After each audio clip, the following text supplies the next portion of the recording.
अस्सलाम वालेकुम dear student. आज का जो हमारा टॉपिक है लिमिटेड इफ़ेक्ट थ्योरी। ये सीएसएस के में भी आया हुआ है, पीएमएस में तो बहुत दफ़ा पूछा जा चुका है, मास्टर स्टडी को भी अप्रोच करता है और एमफिल स्टडी को भी अप्रोच करता है। It's very limited effect theory Paul लेसवर्ट ने पेश की थी 1940 में। अमेरिका का इलेक्शन हुआ था, उसके रिज़ल्ट के बेस पर उन्होंने ये थ्योरी पेश की थी। उन्होंने कहा था कि the media does not have the impact we think it does. उन्होंने कहा था कि जैसा हम सोचते हैं कि मीडिया आवाम की ज़िंदगी में एक अहम अपने ताकतवर असर रखता है, वैसा नहीं है।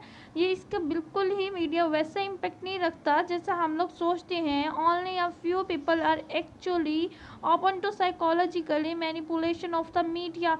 बस कुछ थोड़े से लोग होते हैं जिनकी साइकी के साथ मीडिया कंट्रास्ट करता है, अदरवाइज मीडिया जो है इम्पेक्ट नहीं रखता। Media is pretty powerless in shaping opinion because individuals and groups are different to one another। Media जो है अवाम की राय को अपने अकॉर्डिंग ढालने में बिल्कुल पावरलेस है।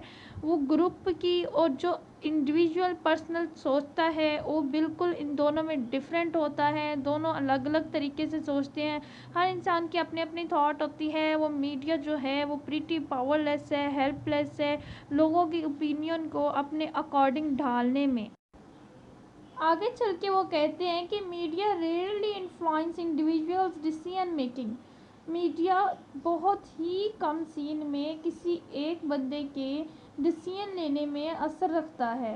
Direct propaganda comes from other friend family colleagues etcetera. मतलब वो कहते हैं कि जो प्रोपोगेंडा है वो असर नहीं रखता, जो मीडिया का तरफ से आने वाला प्रोपोगेंडा और असर रखता है फैमिली और फ्रेंड्स और कोलीग्स की तरफ से आने वाला। अगर कोई फैमिली का बंदा आपको बताता है, फ्रेंड्स बताते हैं, कोलीग कोई डिस्कशन करते हैं, मीडिया वो असर नहीं रखेगा, जो उनकी बात असर रखेगी फैमिली की, फ्रेंड्स की या कोलीग्स की। फिर उन्होंने कहा first opinion leader influence people. पहले कहते हैं कि जो ओपिनियन लीडर होते हैं, जो माशरे में अपना कोई ना कोई असर रसूख रखते हैं, अगर वो लोगों से बातचीत करते हैं, वो अपनी राय देते हैं, तो लोगों उन पर ज़्यादा इत्मार करेंगे as compare to media of any channels of the media.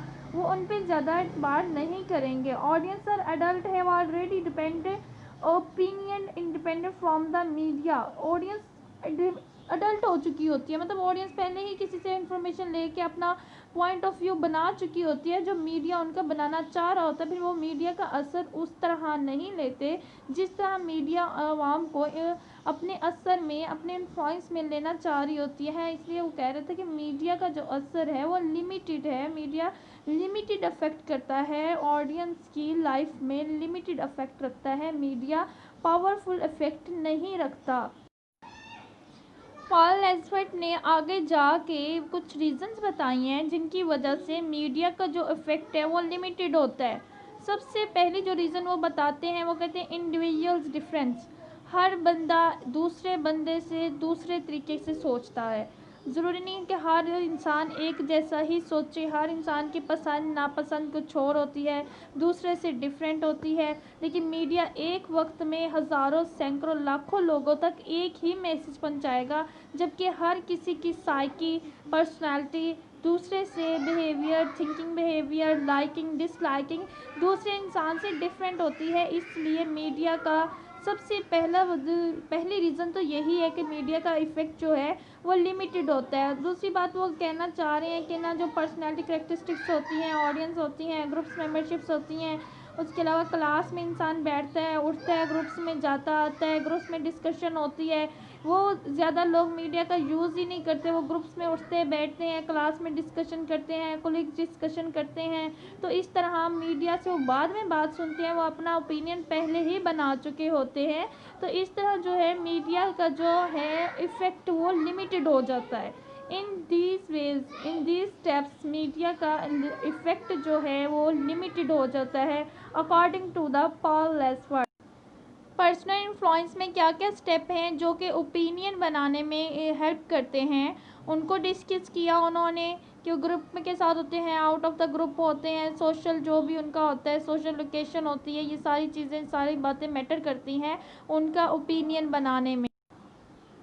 Limited effect का क्वेश्चन जब भी एग्जाम्स में आता है उसमें ओपिनियन लीडर के बारे में लाजमी पूछा जाता है आगे जाके कि ओपिनियन लीडर क्या रोल प्ले करते हैं सोसाइटी में, वो किस तरह मीडिया से ज़्यादा अपना इफेक्ट रखते हैं, वो किस तरह मीडिया से ज़्यादा पावरफुल होते हैं। तो सबसे पहले जो बात होती है, जो मीडिया से ज़्यादा आवाम के अंदर अपनी राय का असर और रसूख रखते हैं, वो ऐसे लोग होते हैं जिनकी पर्सनैलिटी जो है वो उन लोगों में मानी जानी होती है। लोग उनकी बातों में बिना बताए, बिना जांच पड़ताल किए उनकी जो इन्फॉर्मेशन होती है उस पर बिलीव करते हैं, उनकी पर्सनैलिटी से इम्प्रेस होते हैं। वो मीडिया से ज़्यादा अपना इम्पैक्ट इसीलिए आवाम में रखते हैं कि वो पहले मीडिया से बात सुन लेते हैं, बाद में उसे अपनी अकॉर्डिंग, अपनी बिहेवियर के अकॉर्डिंग उसमें चेंजिंग करके वो लोगों को बता देते हैं। इस तरह जो इन्फॉर्मेशन है वो भी 2 स्टेप में जाती है ना आवाम तक।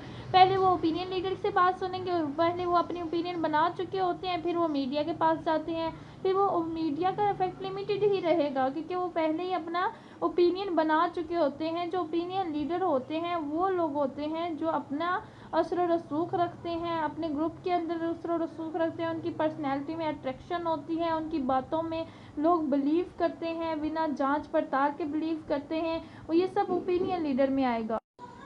फिर इन्होंने डिफरेंस बताने की कोशिश की कि जो पर्सनल इन्फ्लुएंस होता है और जो मैस इन्फ्लुएंस होता है, पर्सनल इसलिए ज़्यादा होता है कि वो डायरेक्ट बात होती है, कम्युनिकेशन का बेस्ट वे होता है फेस टू फेस आपस में कन्वर्सेशन करना, और जो मैस होते हैं वो एक ही वक्त में, अब किसी बंदे का बिहेवियर, किसी मूड का कुछ और होता है, किसी वक्त किसी का मूड कुछ और होता है, लेकिन मीडिया एक ही वक्त में सैकड़ों लोगों तक अपना पैगाम पहुँचा रहा होता है, इसलिए ये लिमिटेड हो जाता है, इसलिए इसका इफेक्ट जो है वो लिमिटेड हो जाता है। एक रीज़न ये भी होती है कि एक तो उनके जो होते हैं ना वो सिलेक्टिव होते हैं, पर्सनल के जो होते हैं वो सिलेक्टिव होते हैं लोग, इसलिए वो उनके बिहेवियर के अकॉर्डिंग, उनके मूड के अकॉर्डिंग, उनकी पसंद नापसंद के अकॉर्डिंग जो है बात कर रहे होते हैं। इस तरीके से भी जो मीडिया का असर है वो लिमिटेड हो जाता है। फिर इसके ऊपर काफ़ी ज़्यादा स्टडी हुई कि पर्सनल इन्फ्लुएंस जो है वो मीडिया से ज़्यादा इफ़ेक्ट रखता है। इलेक्शन हो या ओपिनियन बनाना हो, इन सब में जो है वो पर्सनल इन्फ्लुएंस मीडिया की निस्बत ज़्यादा इम्पेक्ट रखता है अपना। पॉल लेसफर्ड और उनके कोलीग बर्नर्ड बर्नसन उन्होंने द पीपल चॉइस में एक स्टडी की थी कि जो मीडिया का मैसेज होता है जो इनके थ्रू भी पहुंचे, मीडिया में क्या आता है, रेडियो आता है, टीवी आता है, न्यूज़पेपर आता है।